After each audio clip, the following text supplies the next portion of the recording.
I never expected to find the letter that would tear my family apart while cleaning out Dad's workshop. But there it was, tucked between old receipts and warranty cards in his metal toolbox. My name written in his familiar scrawl across a sealed envelope. My name is Harper, and until 3 weeks ago, I thought I understood the dynamics of the Malone family I'd married into. That understanding crumbled the moment I read my father-in-law Frank's last words to me. "I should have done this years ago," I muttered, brushing sawdust off my jeans as I sat on his old workbench. The letter trembled in my hands as I read. "Dear Harper, if you're reading this, I'm gone, and I need you to be strong for what's coming. Maggie, my wife, will try to take control. She always has. But this time, it's different. She's afraid of being alone, and she'll use that fear to manipulate Ethan. Don't let her destroy what you and my son have built. Watch over them both. You're the only one who can keep this family together now. Love, Dad." The paper crinkled in my grip as I fought back tears. Frank had passed away just 2 weeks ago, and already his predictions were coming true. Maggie had been dropping by daily, calling Ethan at all hours, and making comments about how empty her house felt. "Harper? You still in there?" Ethan's voice echoed through the garage. I quickly folded the letter and slipped it into my pocket. "Yeah, just finishing up," I called back, my voice steadier than I felt. Ethan appeared in the doorway, his dark hair disheveled from running his hands through it, a nervous habit he'd picked up since his father's death. "Mom's here. She wants to talk to us about something important." Of course she was. She always seemed to show up when I was trying to process things. "I'll be right there," I said, forcing a smile. Inside, Maggie sat at our kitchen table, perfectly put together as always in her cream blazer and pearl earrings. The only sign of her supposed grief was the slight tremor in her hands as she clutched her teacup. "Harper, dear," she said, her voice honey-sweet but her eyes sharp. "I've been thinking about what's best for everyone, and I simply can't stay in that big house all alone." My stomach dropped. I glanced at Ethan, who was studying the floor tiles like they held the secrets of the universe. "I've decided to sell the house," Maggie continued. "And I thought, wouldn't it be lovely if I moved in here? Just temporarily, of course." The word temporarily hung in the air like a storm cloud. Frank's letter burned in my pocket. "Mom," Ethan started, finally looking up. That's a big decision. Maybe we should take some time to—" "Oh, darling," Maggie interrupted, tears welling in her eyes. "Your father would have wanted us to stay together as a family. You wouldn't want me rattling around in that empty house all by myself, would you?" I watched my husband's resolve crumble under his mother's practiced guilt trip. "No, of course not," he mumbled. "Excellent." Maggie brightened immediately. "Jenna's already offered to help me pack. We can start moving things this weekend." As Maggie laid out her plans, I felt the walls of my home, my safe space, beginning to close in. Frank's words echoed in my mind, "Watch over them both." But how could I protect my marriage when the threat was coming to live under our roof? Later that night, as I lay awake listening to Ethan's steady breathing, I pulled out Frank's letter again. In the dim light from the window, one line stood out: "You're the only one who can keep this family together now." I just wished he'd told me how. It took exactly 3 days for my life to become a carefully choreographed dance around Maggie's feelings. I'd wake up early to work in my home office, only to find her already in the kitchen, rearranging my cabinets because that's how Ethan grew up with them. I'd been staring at my computer screen for an hour, trying to focus on a client's logo design, when the sound of Maggie's voice drifted through the walls. Again. "Ethan, darling, the guest room is just so stuffy. Perhaps we could move me into the office? Harper could work at the kitchen table. She's always saying she needs to get out more." I yanked my headphones off just as Ethan's reply came, too soft to hear. Classic Ethan, probably mumbling some noncommittal response. The front door clicked shut. He was leaving for work, escaping the tension while I remained trapped in it. My phone buzzed with a text from Mrs. Patterson next door. "Coffee? Your mother-in-law is reorganizing your front garden." Again. I found Maggie on her knees in my carefully planned herb garden, pulling up the lavender I'd planted last spring. My lavender. The ones Frank had helped me choose. "Oh, Harper." Maggie looked up, soil staining her expensive gardening gloves. I hope you don't mind. These were all wrong for this spot. I'm putting in roses instead. Ethan's always loved roses. My fingers curled into fists. Actually, Maggie, I do mind. That lavender was. Jenna. Maggie called out, cutting me off as her daughter appeared in the driveway. Perfect timing. Help me with these plants, dear. Jenna sauntered over, designer sunglasses perched on her head. Sorry, Mom. Just stopping by to grab those papers you mentioned. I watched them exchange a look that made my skin crawl. What papers? Oh, nothing important, Maggie waved dismissively. Just some things your father left behind, Jenna. Harper, would you be a dear and make us some tea? In my own house. In my own garden. I turned without a word and went inside, but instead of heading to the kitchen, I slipped into the garage. Something about their exchange felt off, and Frank's letter had taught me to trust my instincts. I pressed my ear to the door leading to the garden. The house should sell quickly, Jenna was saying. The market's hot right now. Perfect. Once it's sold, we can. Maggie's voice dropped lower. But what about Harper? Jenna asked. She's not going to like. Harper doesn't need to concern herself with family matters, Maggie replied sharply. Besides, Ethan will understand. He always does. My hands shook as I pushed away from the door. Family matters? I was family. I'd been family for 6 years, but somehow I was still an outsider looking in. That evening, I tried to talk to Ethan about it over dinner. Maggie had gone to her book club, the only 2 hours of peace we got anymore. I think your mom and Jenna are planning something with the house, I said, pushing my food around my plate. Ethan sighed. Harper, please. Mom's still grieving. Can we not do this tonight? When should we do it then? When she's completely taken over our lives. The words burst out before I could stop them. She's my mother, he said quietly. What am I supposed to do? You're supposed to be my husband first. The silence that followed was deafening. Ethan stared at his plate, his fork suspended midair. Before he could respond, the front door opened and Maggie's voice rang out. I'm home early. I brought dessert. I stood up so quickly my chair scraped against the floor. I need some air. As I walked past Maggie, I caught a glimpse of something falling from her purse, a real estate agent's business card. She snatched it up quickly, but not before I saw the handwritten note on the back, offer accepted. That night, I lay awake again, Frank's words echoing in my mind. Keep the family together, he'd said. But how could I keep together something that was already breaking apart? I needed proof. And I knew exactly where to look for it. Frank's study at the old house, where he kept everything. Tomorrow, while Maggie was at her hair appointment, I would find out exactly what she and Jenna were planning. I just hoped I was ready for whatever truth I might discover.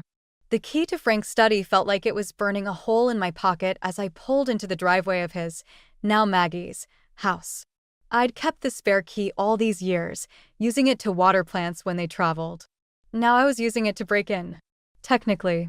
My hands trembled as I unlocked the door. The house still smelled like Frank's pipe tobacco and furniture polish. Maggie's hair appointment gave me 2 hours, tops.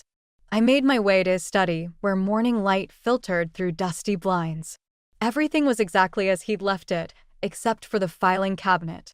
The drawers hung open, papers scattered across the floor. Someone had been searching for something. I started with his desk, rifling through drawers until I found a leather-bound book wedged in the back. Frank's diary. I'd seen him writing in it countless times, usually after family arguments. The first entry I opened made my blood run cold. Maggie's done it again. Pushed away another of Ethan's girlfriends. Sarah was a sweet girl, but Maggie convinced Ethan she was using him for his money. The real crime? Sarah stood up to Maggie about her constant meddling. I should say something, but...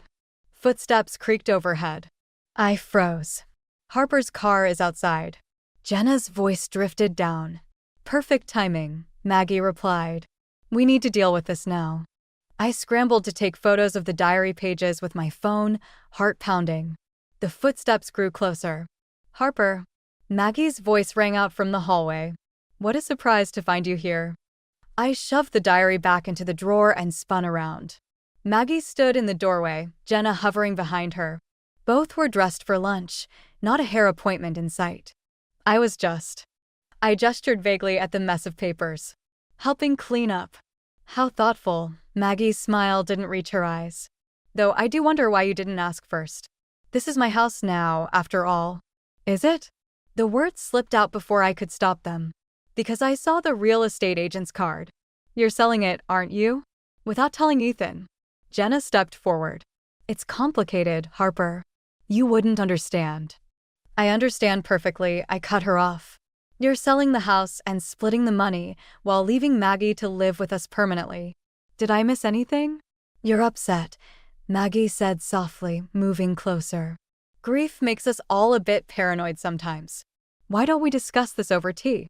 Stop it, I snapped.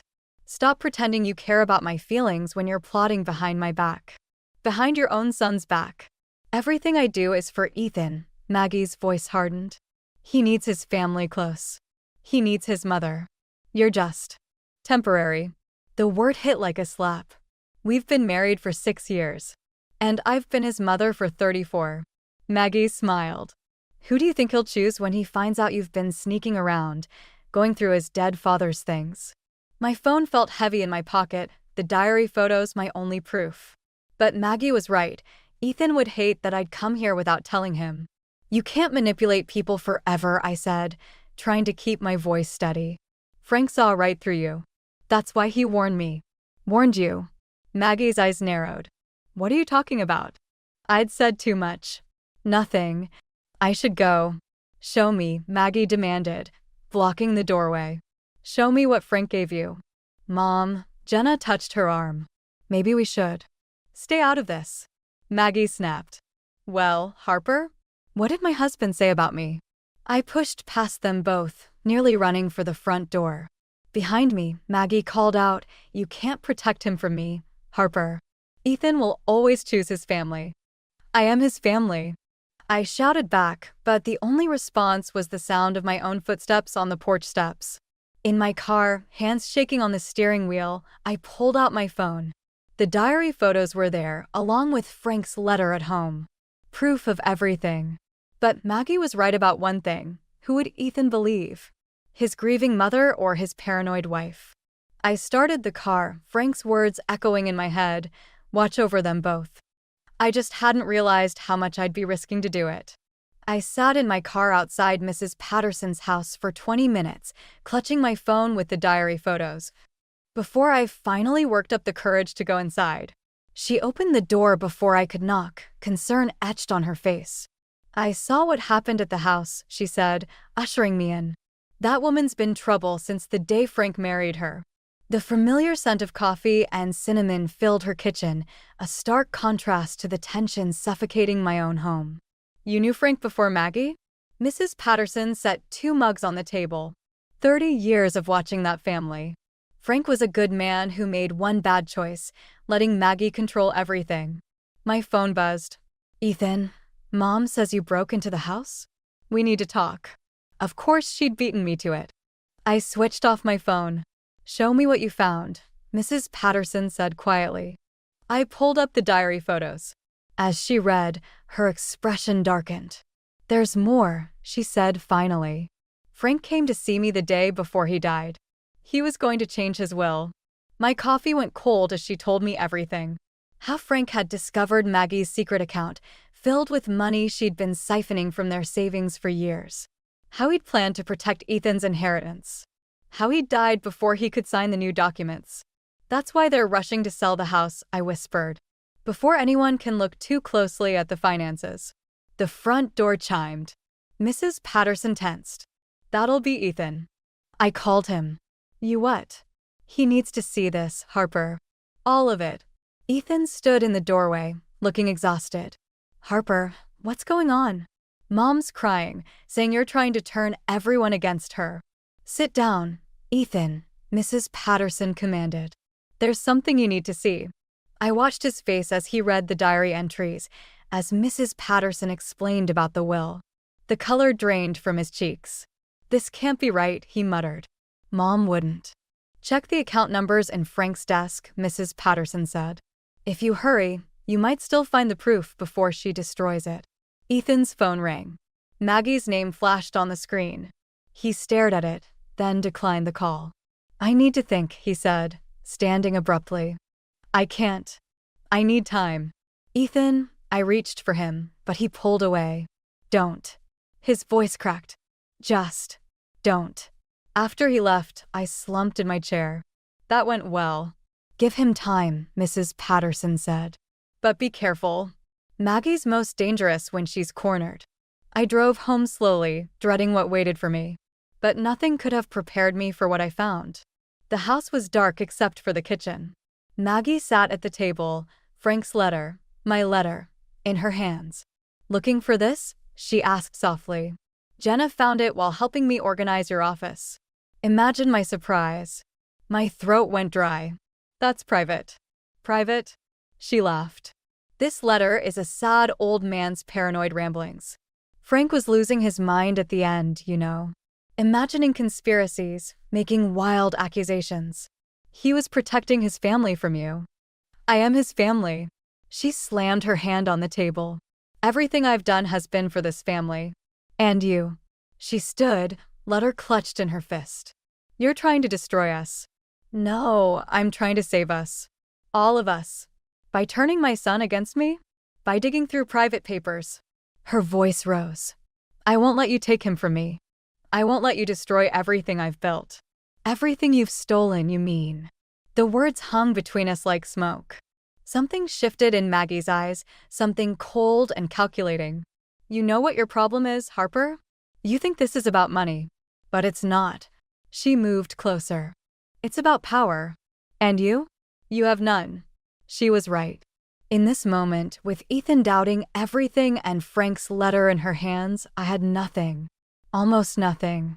I pulled out my phone, fingers hovering over the diary photos. One click and I could send them to everyone. Ethan, Jenna, the family lawyer. Maggie's eyes narrowed at the phone. "What are you doing?" "Choosing my family," I said, and pressed send. The family dinner was Maggie's idea. Of course it was. To clear the air, she'd said, as if sending those diary photos hadn't just blown everything wide open. But here we were, seated around our dining room table, the tension thick enough to choke on. Jenna wouldn't meet my eyes. She pushed her food around her plate, shoulders hunched. The diary entries had revealed her role in everything, the secret meetings about the house sale, the planned distribution of Frank's money. "This is lovely, Harper," Maggie said, cutting into her chicken with precise movements. Though perhaps a touch overdone. I gripped my fork tighter. Ethan hadn't said a word since arriving home, his eyes fixed on some point between his plate and the wall. "Did you check the account numbers?" I asked quietly. Maggie's knife scraped against the plate. "Harper, dear, this isn't the time." "Did you check them, Ethan?" He finally looked up. "Yes." The word hung in the air like smoke. "And?" Jenna's voice cracked. "The money's gone," Ethan said. "All of it. Transferred out 3 days after Dad died." Maggie set down her utensils with a delicate clink. "I can explain." "Can you explain the other accounts?" Ethan's voice was eerily calm. "The ones you've been filling for years? With Dad's money." "Our money," Maggie corrected. "Everything I did was for this family. To protect us." "Protect us?" I couldn't hold back anymore. "You stole from your husband, manipulated your children, and tried to destroy my marriage. How is that protection?" "You don't understand what it takes to keep a family together," Maggie snapped. Frank was weak. He would have given everything away, left us with nothing. I had to act. "He was trying to stop you," I said. "He knew what you were doing." "He knew nothing." Maggie's fist hit the table, making the glasses jump. "He was a fool who trusted everyone, who never understood that love isn't enough. Power keeps families together. Control." "Mom," Jenna whispered, "stop." "No, let her finish," Ethan said. "Let's hear how control..."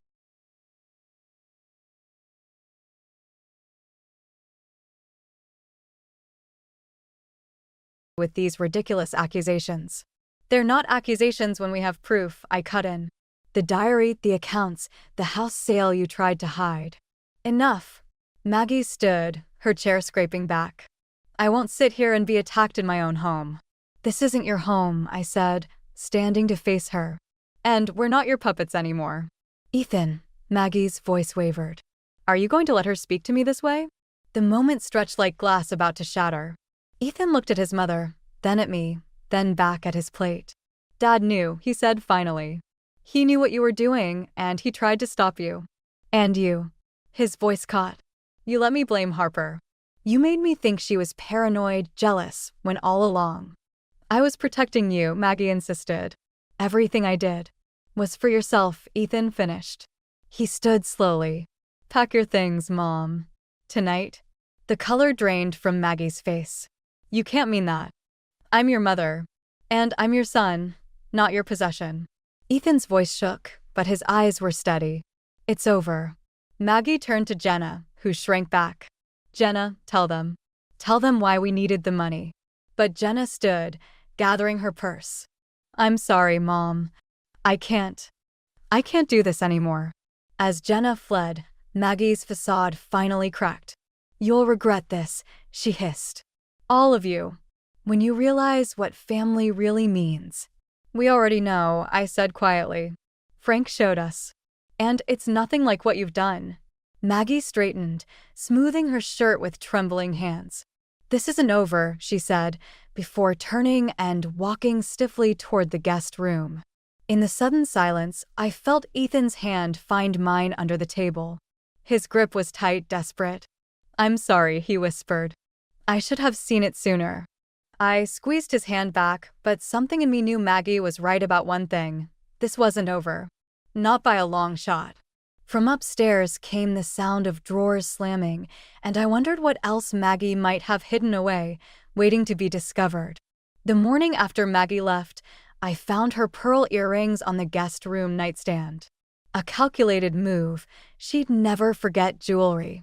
Especially not pieces Frank had given her. I was still staring at them when Ethan's phone buzzed. His face went pale as he read the message. She's at the hospital, he said. Apparently she collapsed at her hotel. My stomach clenched. It's another manipulation. Probably. He grabbed his keys anyway. But what if it's not? I watched him leave, the pearls cold in my palm. Even gone, she was pulling his strings. The house felt empty and too full at the same time. I started cleaning the guest room, trying to erase Maggie's presence, when I found the first document. Then another. And another. Bank statements. Insurance policies. Legal papers. My hands shook as I read them. Frank hadn't just been planning to change his will, he'd already started transferring assets, protecting them from Maggie. But he'd died before finishing, leaving everything vulnerable. The doorbell rang. Jenna stood there, looking smaller somehow without Maggie's shadow behind her. Is it true? She asked. About Mom? The hospital? Yes. No. Jenna stepped inside, wringing her hands. About Dad's money. The transfers. I showed her the papers. You didn't know? I knew about Mom's accounts, but not. She sank onto the couch. She told me Dad was trying to cut us all off. That we had to protect ourselves. And you believed her? She's my mother. Jenna's voice cracked. What else was I supposed to do? My phone buzzed. Ethan, she's being admitted. They found pills in her purse. Jesus, Jenna whispered, reading over my shoulder. You don't think she'd actually. Another text. She's asking for you. Of course she was. The hospital corridor seemed endless. Each step felt like walking into a trap, but I couldn't turn back. Not with Ethan waiting, hope and fear warring in his eyes. Maggie looked small in the hospital bed, her makeup perfectly applied despite everything. Always keeping up appearances. Harper, she said softly. You came. You knew I would. Did you find them? The papers? I stiffened. You left them for me to find. Frank was going to destroy us, she whispered. Break apart everything I built. I couldn't let that happen. You did that yourself. Did I? She smiled faintly. Look around, Harper. My children are here, worried about their mother. Family always comes first. Blood always wins. This isn't winning, Maggie. This is desperation. Is it? Her voice hardened. I've already spoken to my lawyer. Those transfers Frank made? illegal without my consent. And now, with my fragile mental state clearly documented, who do you think they'll believe? The grieving widow or the daughter-in-law who's been causing so much stress? The trap snapped shut. She'd planned this perfectly. The papers, the hospital, everything orchestrated to make me look like the villain. You'd destroy your own son's marriage to keep control? I'm protecting him from you. She reached for the call button. Now, I'm feeling rather tired. All this stress. In the hallway, Ethan and Jenna waited anxiously. How is she? Jenna asked. I opened my mouth to expose Maggie's scheme, but stopped. They looked so worried, so desperate to believe their mother wasn't a monster. Telling them would only prove Maggie right. That blood comes first. She needs rest, I said instead. Ethan squeezed my hand. Thank you for coming. I know it wasn't easy. If he only knew. I'd walked right into Maggie's web, and now I was trapped. Fight back, and I'd look like the unstable one destroying the family. Stay quiet and watch her take everything. The money, the house, maybe even my marriage. Frank's letter felt heavy in my pocket, his warning too late. I thought I was protecting the family, but Maggie had been playing a longer game all along. As we left the hospital, I caught her watching from the window, her smile reflected in the glass. She'd won this round. But the game wasn't over. Not yet. The last place I expected to find answers was in Frank's garden. But there I was, pulling weeds from around his prized roses, when my trowel hit something solid. A metal box, weathered but intact, with "For Maggie" etched on the lid. Inside was a letter, different from mine. The paper was newer, the ink fresher. Frank's last message to his wife. I was still reading when Maggie's shadow fell across the page. That's private. Her voice was sharp, despite her supposed fragility. She'd been released from the hospital yesterday. Like the financial records were private? I stood, letter in hand. Or Frank's attempts to protect his children from you? Give me the letter, Harper. He knew, I said. Not just about the money. About everything.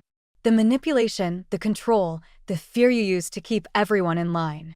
Maggie stepped closer. You have no idea what it takes to keep a family together. Neither do you. That's what Frank was trying to tell you. I held up the letter. He loved you, but he saw what you'd become. What you were doing to your children. Don't you dare presume to know my husband's mind. I don't have to. He wrote it all down. I started reading aloud. Maggie, my love. By the time you read this, I'll be gone. And you'll be alone, truly alone, unless you learn to let go. Stop. Her voice cracked. Our children aren't possessions. Love isn't control. I've watched you tighten your grip year after year, telling yourself it was for their own good. But all you've done is teach them that love hurts. I said stop. She lunged for the letter, but I stepped back. I'm protecting them now, in death as I should have in life. The money doesn't matter. What matters is breaking the cycle before you destroy everything we built. Maggie's facade crumbled. He had no right. No right to judge me, to try to take my family. They were never yours to take. The words exploded out of me. They're people, Maggie. Your children. Not chess pieces in your game of control. Everything I did was for them. Everything you did was for yourself. I held out the letter. Frank knew that. He loved you enough to tell you the truth, even if it meant you'd hate him for it. She took the letter with trembling hands. You don't understand. Without control, without them needing me. They'll always need you. They'll always love you. But not like this. Footsteps crunched on gravel. Ethan and Jenna stood at the garden gate, watching us. Mom? Jenna's voice was small. What's going on? Maggie straightened, instinctively reaching for her usual mask of control. But something in Frank's letter had cracked her foundation. She looked at her children, then back at the letter. I don't know how to be any other way. Then learn, Ethan said quietly. With us. But no more manipulation. No more control. You'll leave me. The fear in her voice was raw, real. We're already leaving, Jenna stepped forward. Can't you see that? Your control isn't keeping us close, it's pushing us away. Maggie sank onto the garden bench, Frank's letter crushed in her grip. For the first time, I saw her as she really was.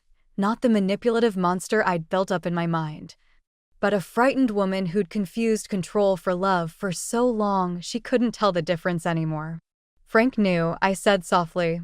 That's why he left these letters. Not to punish you, but to save you. To save all of us. I don't know how to let go, Maggie whispered. Start by telling the truth, Ethan said. All of it. She looked up at her children, then at me. The mask was gone, leaving only raw vulnerability behind. The truth, she repeated, smoothing Frank's letter with shaking hands.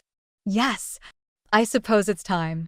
As she began to speak, I watched the roses Frank had planted sway in the breeze. He'd known this moment would come. Known that truth, like his beloved flowers, needed both sunshine and rain to grow. The war wasn't over, but the battlefield had shifted. And in Frank's garden, surrounded by his legacy of love, we took the first steps toward healing. 6 months after finding Frank's last letter, I stood in his garden again. The roses were blooming despite everything. Maybe because of everything. Maggie's therapy sessions had become weekly rituals, followed by careful conversations over coffee. Not in our house, we all agreed those boundaries needed to stay firm, but in neutral territory, where the weight of history felt lighter. The roses need pruning, Maggie said, joining me by the flower beds. She didn't try to take over, didn't reach for the shears. Progress. I know, I replied. I'm learning. She nodded, understanding we weren't just talking about flowers. Frank would be proud. Of all of us. The front door opened, and Ethan emerged with boxes. The house was finally being packed up, not for a quick sale, but for new beginnings. Jenna had decided to move in, to make it her home while Maggie transitioned to a smaller place nearby. Mom, Ethan called out. We found your old photo albums. Where do you want them? You keep them, she said, then caught herself. Unless you don't want to. The hesitation was new. The asking instead of telling. Small steps. We'll make copies, I offered. Everyone should have their own. Jenna appeared with more boxes, pausing to survey the garden. Remember when Dad used to hide Easter eggs out here? You'd get so mad about the grass getting trampled. Did I? Maggie's voice softened. I suppose I was rather particular about things. Particular is one word for it, Jenna said, but there was humor in her tone now, not bitterness. As they shared memories, I slipped away to the back corner of the garden, where Frank's tool shed stood. We'd been clearing it out all morning, but something had caught my eye, a loose board near the workbench. Behind it, I found one last letter. Not to Maggie or to me, but to all of us. Found something? Ethan asked, appearing in the doorway. I showed him the envelope. Soon, we were all gathered in the garden, around the bench where everything had changed 6 months ago. To my family, I read, if you're reading this, you've either finally cleaned the shed, about time, or you've learned what I always knew, that love is stronger than fear, truth more powerful than control. Maggie, my dear, I hope you've discovered that letting go doesn't mean being alone. Harper, protecting the family doesn't mean fighting their battles, but helping them find their own strength.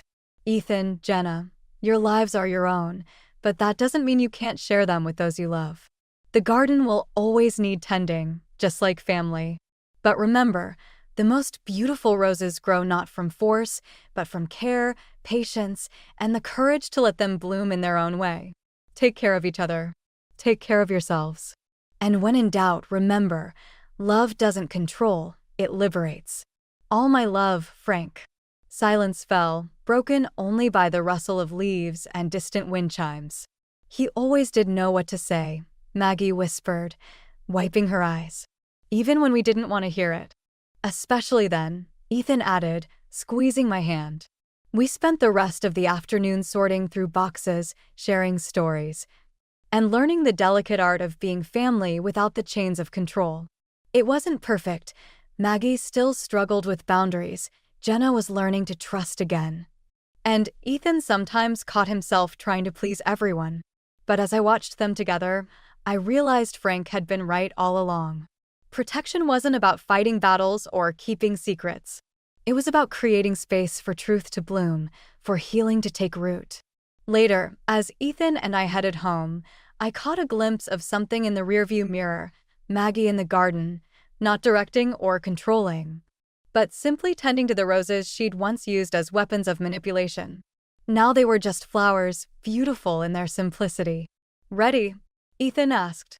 I thought about Frank's letters, about battles fought and wounds healed, about the difference between controlling love and setting it free. "Yes," I said. "I think we all are." The garden would need tending tomorrow, and the day after that. But now we knew, the most important growth happens not in spite of the storms, but because of them.